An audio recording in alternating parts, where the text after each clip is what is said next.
नमस्कार दोस्तों, स्वागत है आपका हमारे चैनल विजय रथ हिंदी एकेडमी पर। कल की क्लास में हम लोगों ने विद्यापति के बारे में देखा था, उनसे रिलेटेड जो भी जानकारियां थी वो हम लोग देख चुके हैं। और ये भी देखा लास्ट में कि विद्यापति को हिंदी में कृष्ण भक्तों की परंपरा का प्रवर्तक भी स्वीकार किया जाता है। आज हम बढ़ेंगे, विद्यापति के ही बारे में देखेंगे, अलग अलग विद्वानों के मत क्या हैं। तो आइए बढ़ते हैं अपने क्लास की ओर, देखते हैं। विद्यापति, समय सीमा इनकी क्या थी? 1350 से 1450 ईस्वी थी। अच्छा, इनको जो है रामचंद्र शुक्ल जी, वो कृष्ण गीत की परंपरा का प्रवर्तक नहीं स्वीकार किए थे। कृष्ण भक्तों की परंपरा में इन्हें नहीं समझना चाहिए। किसने कहा था? ये कहा था हमारे रामचंद्र शुक्ल जी ने। तो पढ़ते हैं आगे, विद्वानों के मत देखते हैं। विद्यापति को श्रृंगारी कवि किसने किसने माना है? तो श्रृंगारी कवि माना है, देख लेंगे किसने माना है। इनको माना है श्रृंगारी कवि रामचंद्र शुक्ल ने, राम कुमार वर्मा, राम वृक्ष बेनीपुरी ने, राम वृक्ष बेनीपुरी, सुभद्रा झा, कौन? सुभद्रा झा, हरप्रसाद शास्त्री। 5 लोगों ने, टोटल ये जो 5 रचनाकार हैं या 5 विद्वान हैं, इन्होंने इनको क्या माना है? ये श्रृंगारी कवि माना है। कौन कौन है? रामचंद्र शुक्ल हैं, राम कुमार वर्मा हैं, राम वृक्ष बेनीपुरी हैं, सुभद्रा झा हैं, हरप्रसाद शास्त्री हैं। इन 5 कवियों को याद करने के लिए हम एक लेके आए आपके लिए ट्रिक। वैसे अगर ऐसे ही याद हो जाए तो ज़्यादा अच्छी बात है, ट्रिक की ज़रूरत ना पड़े तो, क्योंकि ट्रिक कभी कभी कंफ्यूज भी कर देती है, या तो फिर इतना ज़्यादा रिवीजन हो कि आप कंफ्यूज ना हो। तो खैर ट्रिक देख लेते हैं। राम की पावर 3, अगर आपने मैथ पढ़ा होगा तो उसमें पावर 3 के बारे में बचपन से ही सिखाया जाता रहा है। राम की पावर 3 या कहीं कहीं घातांक के रूप में भी बोला जाता है। राम की घाते 3, राम की घाते 3 शुभ होता है। अब आप सोच रहे होंगे ये राम की घाते 3 या राम की पावर 3 क्या है? तो राम की पावर 3 मतलब ये 3 राम हो गए। कौन कौन? ये एक रामचंद्र शुक्ल, एक राम कुमार वर्मा, एक राम वृक्ष बेनीपुरी। इन तीनों को हम देखेंगे किससे? राम की पावर 3 से।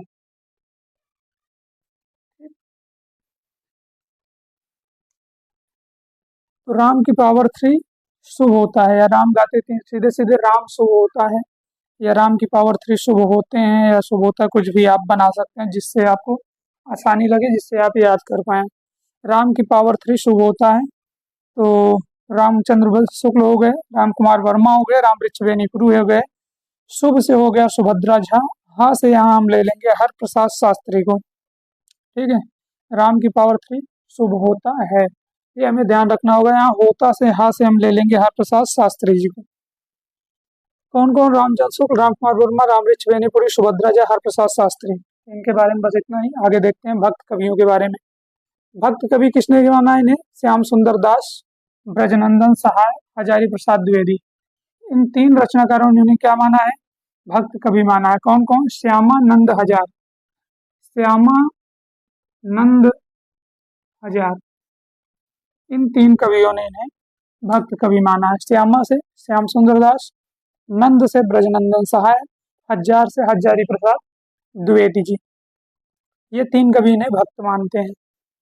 रहस्यवादी कवियों में देख लेते हैं। जनार्दन मिश्र, नागेंद्र नाथ गुप्त, ग्रियर्सन। 3 कवि इसमें भी आते हैं जिन्होंने इन्हें रहस्यवादी माना है। जनार्दन नाथ पर गिरे या जननाथ पर गिरे, जो आपको अच्छा लगे, जो आपको शॉर्ट लगे, जिससे आप याद कर पाए। जनार्दन नाथ पर गिरे, जनार्दन मिश्र, नाथ से हो जाएगा नागेंद्र नाथ, और गिरे से हो जाएगा ग्रियर्सन। ये ट्रिक आपके लिए अलग अलग कर दिया हूँ, ये आप एक साथ भी याद रख सकते हैं या उसे नोट भी कर सकते हैं अगर आप याद कर पाए तो। श्यामानंद हजार के भक्त जननाथ पर गिरे या जनार्दन नाथ पर गिरे। किसके भक्त? श्यामानंद के हजारों भक्त, श्यामानंद के हजारों भक्त जनार्दन नाथ पर गिरे। लेकिन इसमें ध्यान से आपको ध्यान क्या देना होगा? श्यामानंद के हजारों भक्त। तो ये जो श्यामानंद हजार है, ये के इनको इन तीनों ने क्या माना है? भक्त शब्द आगे लग रहा है ना, श्यामानंद के हजारों भक्त, तो इन्होंने क्या माना? इन्हें भक्त कवि माना है। कौन कौन? श्यामानंद हजार, श्यामानंद के हजारों भक्त किस पे गिरे? जनार्दन नाथ पर गिरे। तो ये जनार्दन नाथ पर जो गिरे, इसे आपको याद रखना होगा रहस्यवादी कवि में। तो आप एक साथ भी लिख सकते हैं, श्यामानंद के हजारों भक्त जन्नाथ पर गिरे। तो ये थे विद्यापति। देखते हैं विद्वानों के आगे और क्या क्या मत है।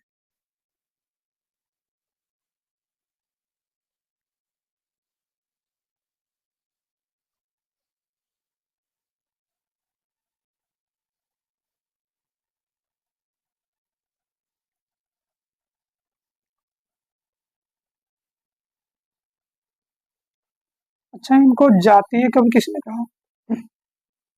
विद्यापति को जातीय कवि भी कहा जाता है। क्या कहा जाता है? जातीय कवि। नोट करेंगे। नंबर एक, पहला जो है, विद्वानों के मत के अंतर्गत ही हम देख रहे हैं अलग अलग विद्वानों इनके बारे में क्या क्या कहा है। तो पहले हम देखेंगे नंबर एक, इनको क्या कहा गया है? जातीय कवि। जातीय कवि की संज्ञा किसने दी? तो जातीय कवि की संज्ञा इनको दी है बच्चन सिंह ने।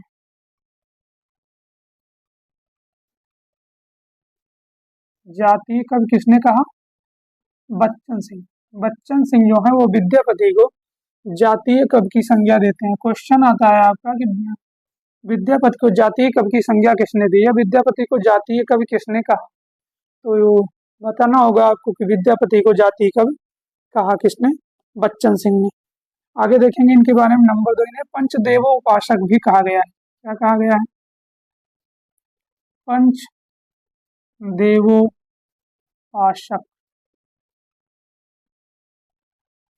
ये जो पंचदेवोपासक है, पंचदेवोपासक, पंचदेवोपासक किसने माना है? अब हम बहुत लॉन्ग में नहीं लिखेंगे कि क्या बताएं पंचदेवोपासक इनको कहा या इनको पंचदेवोपासक कहा गया। लॉन्ग लिखने का मतलब ये है कि बस आप नोट करेंगे, बाद में एक रट्टा के तरीके से मारते हैं, सीधे पॉइंट पे जाते हैं। पंचदेवोपासक, पंचदेवोपासक किसने कहा? तो इनको कहा हरप्रसाद शास्त्री ने। हरप्रसाद शास्त्री ने। आप शार्ट में लिखेंगे, बस समझते चलिएगा, जिससे कि आपकी एक शार्ट नोट्स तैयार हो सके, जिससे आप रिवीजन करने बैठे तो अन्य शब्दों को जो निरर्थक है उनको ना पढ़ना पड़े। बस इतना आप जानिए, जाति का किसने कहा? बच्चन सिंह। पंचदेव उपासक हरप्रसाद शास्त्री ने। श्रृंगार रस का सिद्धवाक कवि देखेंगे। श्रृंगार रस का सिद्धवाक कवि, श्रृंगार रस का सिद्धवाक कवि, सिद्धवाक कवि। अच्छा, इनको श्रृंगार रस का सिद्धवाक कवि किसने कहा? तो ये कहा है हजारी प्रसाद द्विवेदी ने। किसने कहा है? हजारी प्रसाद द्विवेदी। ज्यादातर हजारी प्रसाद द्विवेदी को मैं शार्ट में ही हर जगह लिखा हूँ। अगर आप पूरा लिखना चाहें तो उसे पूरी तरीके से उनका विस्तृत नाम भी लिख लिया करें, हजारी प्रसाद द्विवेदी, जिसमें आपको सुविधा हो।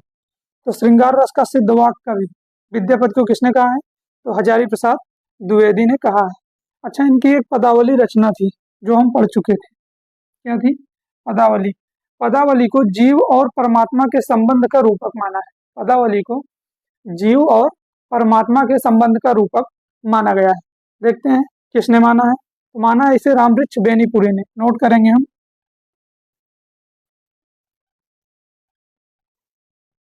पदावली को क्या माना गया है? जीव और परमात्मा के संबंध का रूपक। जीव और परमात्मा के संबंध का रूपक के संबंध का रूपक।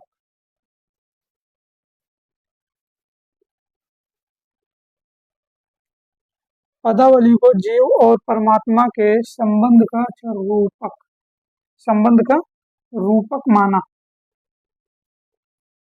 ये किसने माना? पदावली को जीव और परमात्मा के संबंध का रूपक, इसे माना है रामवृक्ष बेनीपुरी ने। रामवृक्ष बेनीपुरी, इन्होंने क्या माना है?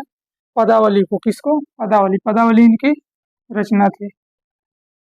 पदावली को क्या माना इन्होंने? जीव और परमात्मा के संबंध का रूपक माना है। अच्छा, ये जो पदावली थी ये किस भाषा की रचना थी, ये आप हमें कमेंट में जरूर बताएंगे। ये हम कल पढ़ चुके हैं पदावली के बारे में। किसके बारे में? इसके बारे में।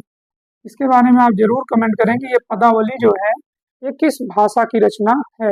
तीन भाषाओं में इन्होंने रचना की थी जो हम देख चुके थे। संस्कृत में की थी, अवहट्ट में किए थे, और जो है मैथिली भाषा में किए थे। तो आप कमेंट में बताएंगे पदावली किस भाषा की रचना है। तो पदावली को जीव और परमात्मा के संबंध का रूपक माना गया है। किसने माना है? रामवृक्ष बेनीपुरी ने। अच्छा, इस पदावली को ही एक और विद्वान और कुछ कहते हैं। उन क्या कहते हैं पदावली को? जो पदावली के पद हैं उनको कहते हैं नागिन की लहर। पदावली के पदों को कौन सी संज्ञा देते हैं? नागिन की लहर की संज्ञा देते हैं। कौन देता है? तो हमारे निराला जी देते हैं, जो छायावादी कवि हैं। तो बढ़ेंगे और उसे नोट करेंगे हम। पदावली के पदों को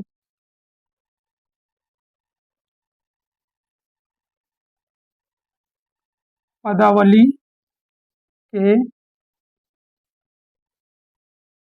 पदों को पदावली के पदों जो उसमें पद दिए गए हैं उसको नागिन की लहर कहा है। नागिन की लहर, नागिन की लहर कहा। किसने कहा? इसे कहते हैं निराला। निराला किस युग से हैं? तो ये छायावाद युग से आते हैं। इन्हें हम छायावाद में विस्तृत रूप में देखेंगे। यहाँ बस इतना ही देखेंगे कि पदावली के पदों को नागिन की लहर कहा है। किसने कहा है? तो निराला। निराला का पूरा नाम सूर्यकांत त्रिपाठी निराला। आप पूरा नाम भी नोट कर सकते हैं। पदावली के पदों को क्या कहा है? नागिन की लहर कहा है। तो ये थे विद्वानों के मत विद्यापति के बारे में। एक बार इसे हम करेंगे रिपीट। जातीय कवि की संज्ञा इन्हें बच्चन सिंह देते हैं। पंचदेवों उपासक कहते हैं हरप्रसाद शास्त्री। श्रृंगार रस का सिद्ध वाक कवि कहते हैं हजारी प्रसाद द्विवेदी। पदावली को जीव और परमात्मा के संबंध का रूपक माना है रामवृक्ष बेनीपुरी ने। और पदावली के पदों को नागिन की लहर कहते हैं हमारे कौन? निराला जी। बढ़ते हैं आगे। अगले और एक लास्ट विद्वान जिनका मत हम देखेंगे विद्यापति के बारे में। एक मोस्ट कथन है, मोस्ट इम्पोर्टेंट कथन है। नंबरिंग आप कर लीजिएगा कौन से नंबर पे हम चल रहे थे। कथन ये है कि आध्यात्मिक रंग के चश्मे आजकल बहुत सस्ते हो गए हैं। किसका कथन है? शुक्ल जी का है। क्या है? आध्यात्मिक रंग के चश्मे, आध्यात्मिक रंग के चश्मे आजकल बहुत सस्ते हो गए हैं। आजकल बहुत सस्ते हो गए हैं। आध्यात्मिक रंग के चश्मे आजकल बहुत सस्ते हो गए हैं। उन्हें चढ़ाकर जय, उन्हें चढ़ाकर किसे? जो आध्यात्मिक रंग के चश्मे, उन्हें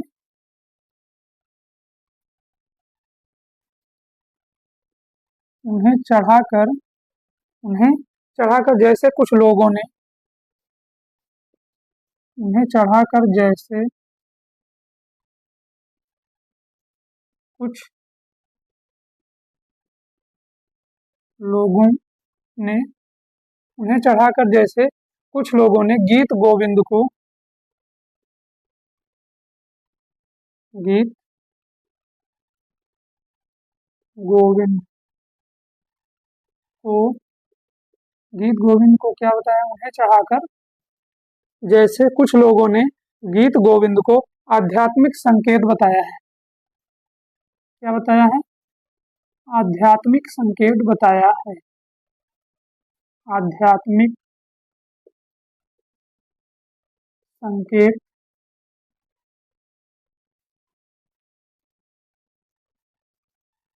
बताया है। उन्हें चढ़ाकर जैसे कुछ लोगों ने गीत गोविंद को आध्यात्मिक संकेत बताया, वैसे ही विद्यापति के इन पदों को भी वैसे ही विद्यापति के इन पदों को भी वैसे ही विद्यापति के इन पदों को भी पदों को भी। ये कथन किसका है? तो ये कथन है रामचंद्र शुक्ल का। शुक्ल जी।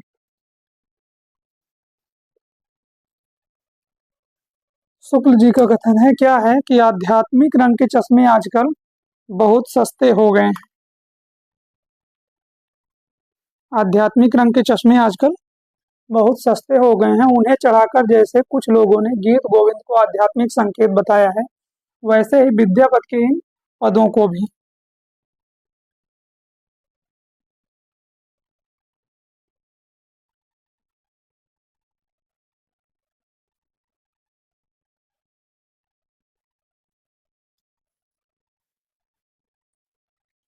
तो ये रहा विद्यापति के बारे में कथन, और ये विद्यापति का जो टॉपिक था वो यहीं पे होता है समाप्त।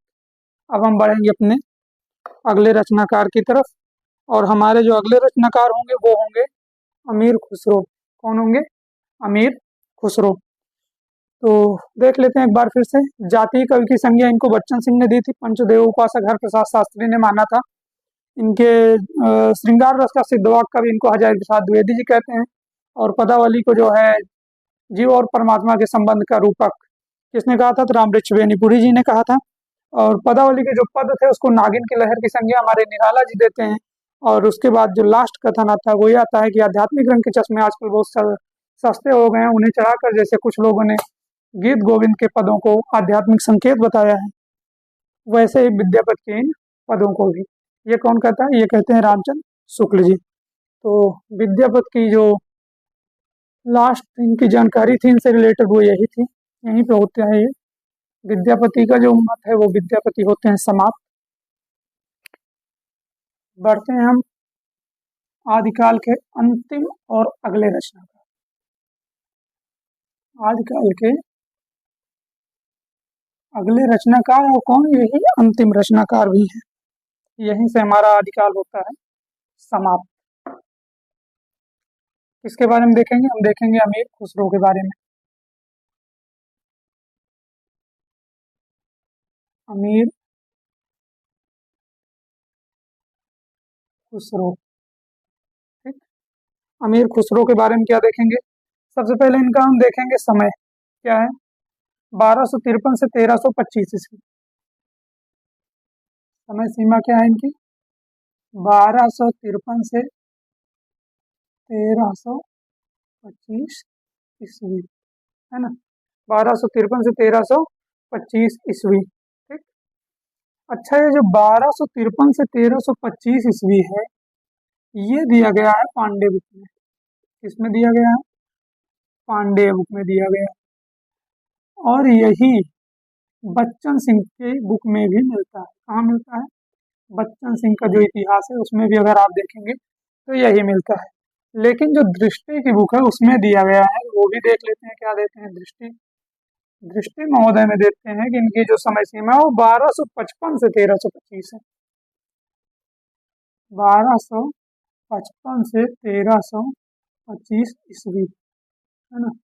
तो आप ध्यान दोनों को रखेंगे, 1253 आए या 1255 आए। और अगर 53-55 में दोनों मिलता है तब आप 53 को ज्यादा मान्यता देंगे, सर्वमान्य। ठीक। बाकी ये 55 भी ध्यान में रख लेंगे।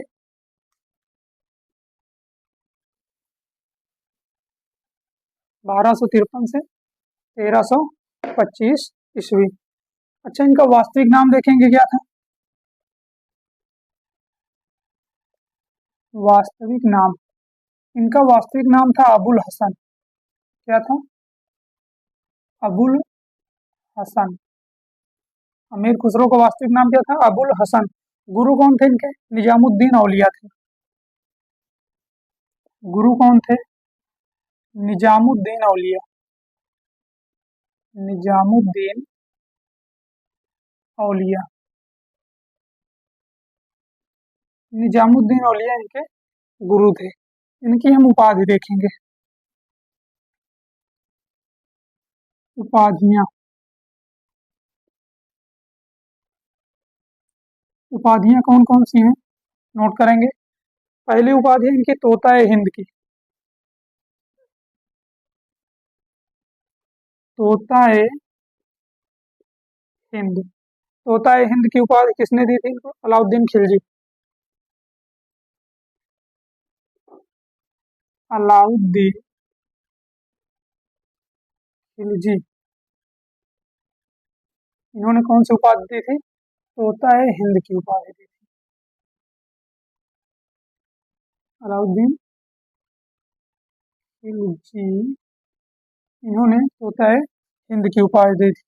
अगली उपाधि देखेंगे इनकी क्या है, नंबर 2, महाकवि या कवियों में राजकुमार। क्या है? महाकवि या कवियों में राजकुमार। कवियों में राजकुमार, अच्छा ये किसने कहा था? ये कहा था ईश्वरी प्रसाद ने, डॉक्टर ईश्वरी प्रसाद ने।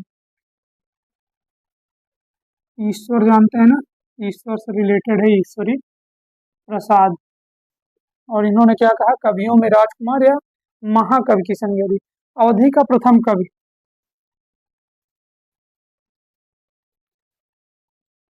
अवधि का प्रथम कवि, ये अवधि का प्रथम कवि किसने कहा? तो राम कुमार वर्मा ने कहा। किसने कहा? राम कुमार वर्मा ने। ठीक, राम कुमार वर्मा ने, इन्होंने क्या कहा इनको? अवधि का प्रथम कवि कहा। वास्तविक नाम अबुल हसन, गुरु निजामुद्दीन औलिया, उपाधियां तोता ए हिंद, अलाउद्दीन खिलजी, महाकवि या कवियों में राजकुमार डॉक्टर ईश्वरी प्रसाद।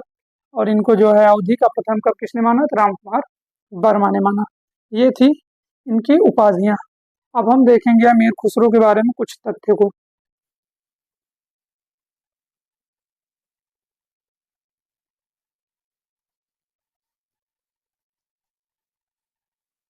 तथ्यों में हम क्या देखेंगे अमीर खुसरो को? खड़ी बोली के आदि कवि या खड़ी बोली हिंदी का प्रथम कवि माने जाते हैं। महत्वपूर्ण तथ्य, हेडिंग डाल लेंगे आप, महत्वपूर्ण तथ्य। नंबर 1, क्या हुआ? खड़ी बोली के आदि कवि, खड़ी बोली के आदि कवि, खड़ी बोली के आदि कवि या खड़ी बोली हिंदी का, खड़ी बोली हिंदी, खड़ी बोली हिंदी का प्रथम कवि,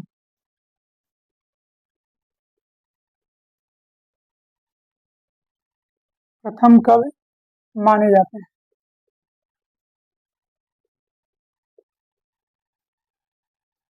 माने जाते हैं, खड़ी बोली के आदि कवि या खड़ी बोली हिंदी का प्रथम कवि माने जाते हैं। कौन?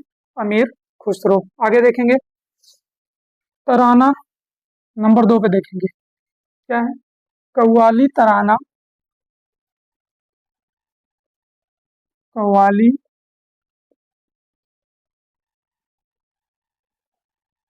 तराना, कव्वाली तराना नामक गायन शैली के जन्मदाता।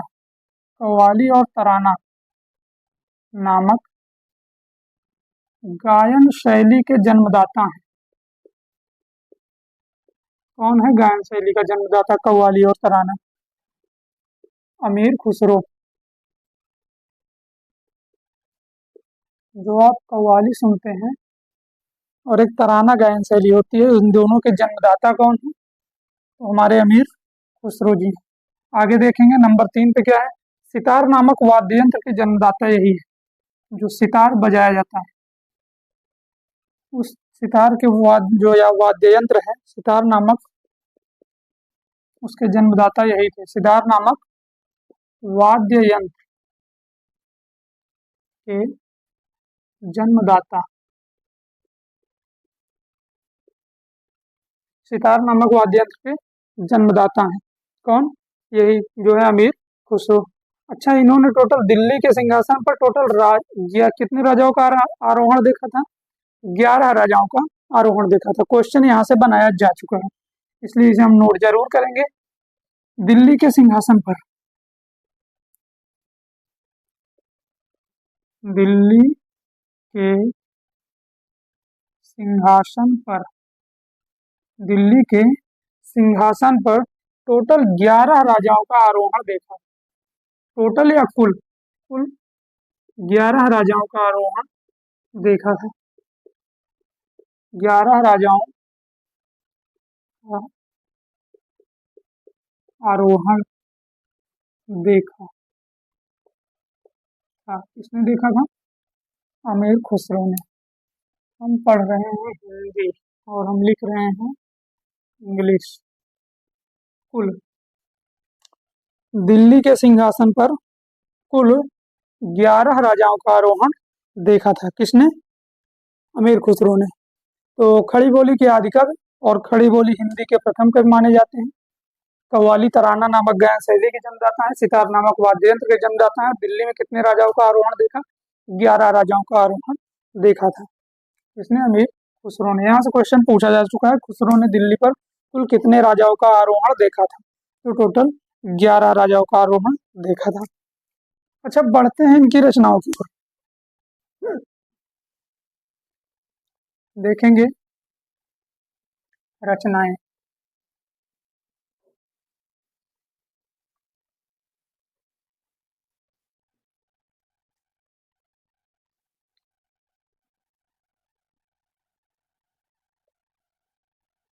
रचनाएं, ठीक। रचनाओं में इनकी जो सबसे पहले आती है, इनके द्वारा रचित ग्रंथों की संख्या टोटल कितनी बताई जाती है? 100 बताई जाती है। तो इसे नोट कर लेंगे। इनके द्वारा रचित ग्रंथों की संख्या जो बताई जाती है वो 100 बताई जाती है। इनके द्वारा रचित ग्रंथों की संख्या कितनी है? 100 मानी जाती है, ठीक। लेकिन जो उपलब्ध है वो हम देखेंगे उनके बारे में, कौन कौन सी हैं। तो नंबर 1 देखेंगे, मुख्य रचना इनकी कौन कौन सी है। मुख्य रचना जो हमें मिलती है, उपलब्ध है, वो है खालिक बारी। नंबर 1 नोट करेंगे आप, खालिक बारी।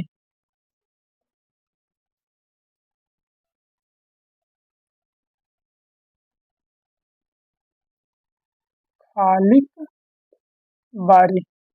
अच्छा, इसे याद करने के लिए हम ये भी कर सकते हैं, खाली अलग कर दो, कबाड़ी अलग कर दो, खाली कबाड़ी हो जाएगा। तो ये जो खाली कबाड़ी है वो किसकी रचना है? ये अमीर खुसरो की है, बट ये पढ़ा जाता है खालिक बारी, ठीक। बढ़ते हैं अब आगे। ये अपने याद करने के लिए है खाली, और ये का से हटा देंगे आप, इसे कबाड़ी कर देंगे। खाली कबाड़ी किसकी हो जाएगी? अमीर खुसरो की हो जाएगी। खालिक बारी हो गई। पहेलियां हो गई, मुकरियां हो गई। नंबर 2 क्या है? पहेलियां है। नंबर 3 इनके क्या है? मुकरियां है। नंबर 4 देखेंगे, नंबर 4 पे जो आता है वो आता है दो सुखने। कौन है इनका? दो सुखने। दो सुखने हो गया। और नंबर 5 गजल। बस यही इनकी जो उपलब्ध है मिलती है। बाकी टोटल उनकी रचनाओं की संख्या कितनी बताई गई है? तो टोटल बताई गई है 100। और जो उपलब्ध है वो कौन सी है? खालिक बारी है, पहेलियां, मुकरियां, दो सुखने और गजल। ये 5 रचनाएं उपलब्ध हैं जो हमें मिलती हैं। अच्छा, रचनाओं के बारे में हम देखेंगे कुछ मुख्य तथ्य, ठीक।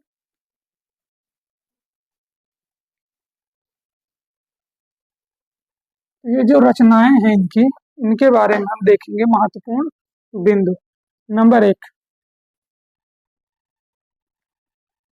रचनाओं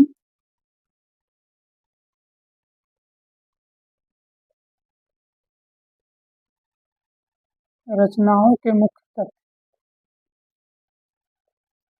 रचनाओं के मुख्य क्या देखेंगे, उक्त वैचित्र की प्रधानता।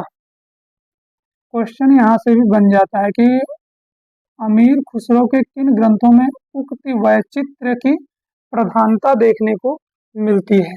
क्या है, उक्त वैचित्र की प्रधानता। तो इनकी जो उक्त वैचित्र प्रधान रचनाएं हैं वो हैं पहेलियां और मुकरियां। कहाँ देखने को मिलता है, पहेलियों कामा मुकरियों में। इन दोनों में हमें क्या देखने को मिलता है, उक्त वैचित्र की प्रधानता दिखाई देती है। आगे बढ़ेंगे, संगीत संबंधी ग्रंथ कौन सा है इनका, नोट करेंगे, संगीत संबंधी ग्रंथ। अच्छा, इनका संगीत संबंधी कौन सा ग्रंथ है, तो उसका नाम है आवाज ए खुसरवी। क्या है, आवाज ए खुसरवी। अच्छा, ये ग्रंथ को हम वहाँ रचनाओं में नहीं नोट किए थे।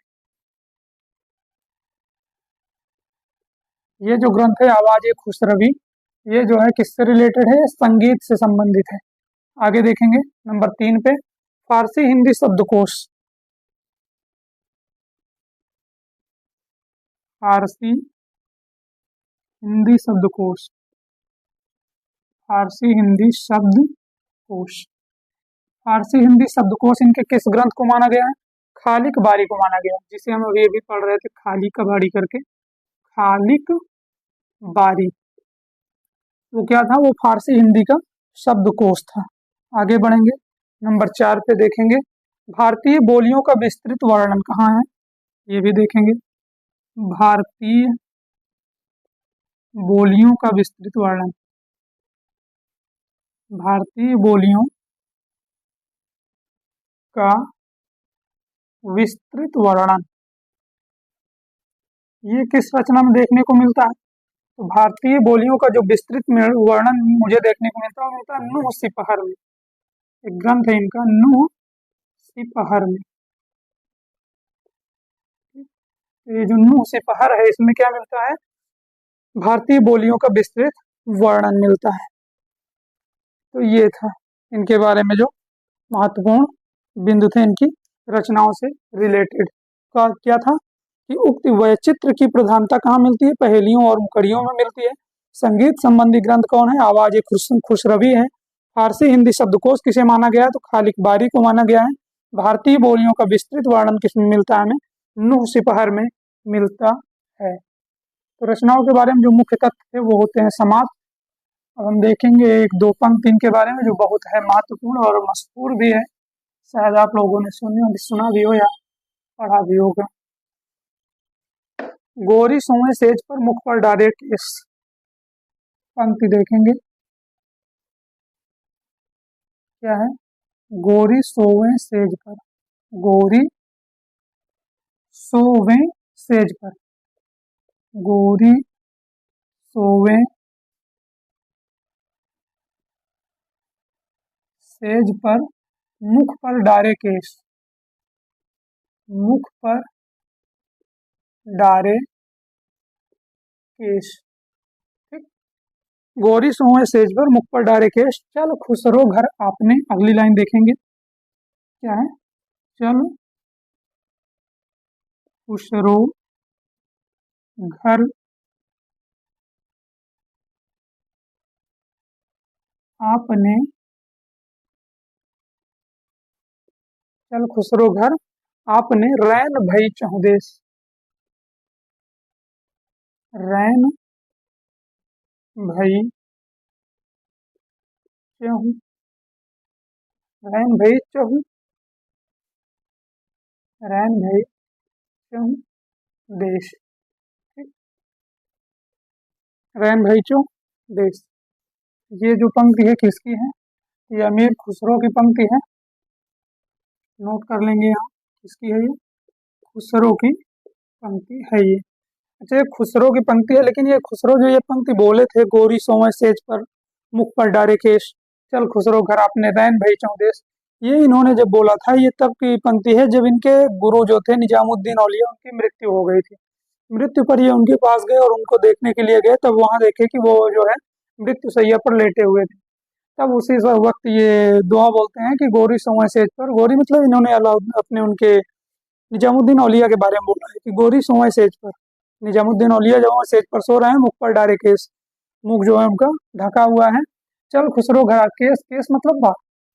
चल खुसरो घर आपने, मतलब खुसरो चल अपने घर। रैन भई चौदेश मतलब अंधियारा हो गया चौदेश चारों तरफ, पूरे देश में अपने चारों तरफ जो है क्या हुआ, अंधियारा हो चुका है, प्रकाश जो था वो खत्म हो चुका है, उनके गुरु की मृत्यु हो चुकी है। तो उसी पे ये पंक्ति बोलते हैं कि गोरी सोए सेज पर मुख पर डारे केश, चल खुसरो घर आपने, रैन भई चौदेश। कभी कभी क्वेश्चन पूछ लेता है कि ये किसके बारे में है, तो आप लोग बताएंगे निजामुद्दीन औलिया के बारे में। नोट कर लेंगे, निजामुद्दीन औलिया की मृत्यु पर। निजामुद्दीन औलिया की मृत्यु पर। ठीक, अगली एक और पंक्ति देखेंगे, चमन तूतिए। क्या है? चमन तूतिए, चमन तूतिए हिंदुम अर राष्ट्र पुरुषी। हिंदुम अर राष्ट्र पुरुषी, अर राष्ट्र पुरुषी। ठीक? चमन तूतिए हिंदुम अर राष्ट्र पुरुषी, जे मन हिंदुई पुरुष। क्या है? जे मन हिंदुई पुरुष, जे मन हिंदुई पुरुष, ता नाज गोयम, ता नाज गोयम। ये जो पंक्ति देखने को मिलती है यह भी अमीर खुसरो की है। चमन तूतिये हिंदुम अर राष्ट्र पुरुषी, जे मन हिंदुई पुरुष, ता नाज गोयम। तो इसका अर्थ देख लेंगे क्या है कि मैं हिंदुस्तान की तूती हूँ। चमन तूतिये हिंदू, मैं हिंदुस्तान की तूती हूँ। अगर तुम वास्तव में मुझसे कुछ जानना चाहते हो तो जे मन हिंदू में पूछता, मुझे हिंदी में पूछो। अगर तुम मुझसे कुछ जानना चाहते हो तो हिंदी में पूछो, जिससे कि मैं कुछ, ता नाज गोयम, जिससे कि मैं उस पर नाज कर सकूं या आपको उस पर कुछ अद्भुत बता सकूं। च मन तूतीय हिंदू अर राष्ट्र पुरुषी, जे मन हिंदुई पुरुष, ता नाज गोयम। ठीक, मैं क्या हूँ? हिंदुस्तान की तूती हूँ। अगर तुम वास्तव में मुझसे कुछ जानना चाहते हो, कुछ पूछना चाहते हो तो हिंदुई में पूछो, जिससे कि मैं आपको कुछ अद्भुत बता सकूं। ठीक, जिससे कि मैं आपको अद्भुत कुछ बता सकूं। अमीर खुसरो के बारे में जो हमें जानकारी मिलती है वो बस इतनी ही मिलती है। और ये लास्ट रचनाकार थे हमारे आदिकाल के। एक बार देख लेंगे फिर से, 1253 से 1325 ईस्वी समय सीमा है। गोरी सोए सेज पर मुख पर डारे केस, चल खुसरो घर आपने रैन भई चहुदेश। अलाउद्दीन निजामुद्दीन औलिया की मृत्यु पर यह दोहा कहा गया था। किसके द्वारा? अमीर खुसरो के द्वारा कहा गया था। चमन तूतीय हिंदू अर राष्ट्र पुरुषी, जे मन हिंदुई पुरुष, तानाज गोयम। तो अमीर खुसरो के बारे में जो जानकारी थी वो यहीं से होती है समाप्त। और आजकल के जो रचनाकारों की ये श्रृंखला चल रही थी वो भी यहीं पे समाप्त होती है। और आदिकाल के बारे में कुछ अन्य महत्वपूर्ण तथ्य के रूप में हम लेके आएंगे एक क्लास और आपके लिए, और उसके बाद आदिकाल को हम करेंगे समाप्त। अभी आदिकाल के अंतर्गत हमने रासो काव्य, लौकिक साहित्य और ये बाकी जितने भी थे वो सारों उन सबको मैंने देखा। और अब हम देखेंगे लास्ट टॉपिक के रूप में गद्य साहित्य। गद्य साहित्य के रूप में हम लेके आएंगे और मिलेंगे आपसे अगली क्लास में, और वहाँ पे हम करते हैं आदिकाल को समाप्त। तो आज की क्लास कैसी लगी और जानकारी कैसी लगी ये आप कमेंट में ज़रूर बताइएगा। अगर क्लासेज अच्छी लग रही हो तो लाइक, शेयर और सब्सक्राइब भी कीजिएगा। मिलते हैं हम आपसे कल अपने आदिकाल की अंतिम क्लास के साथ। तब तक ले लेते हैं आपसे विदा। धन्यवाद।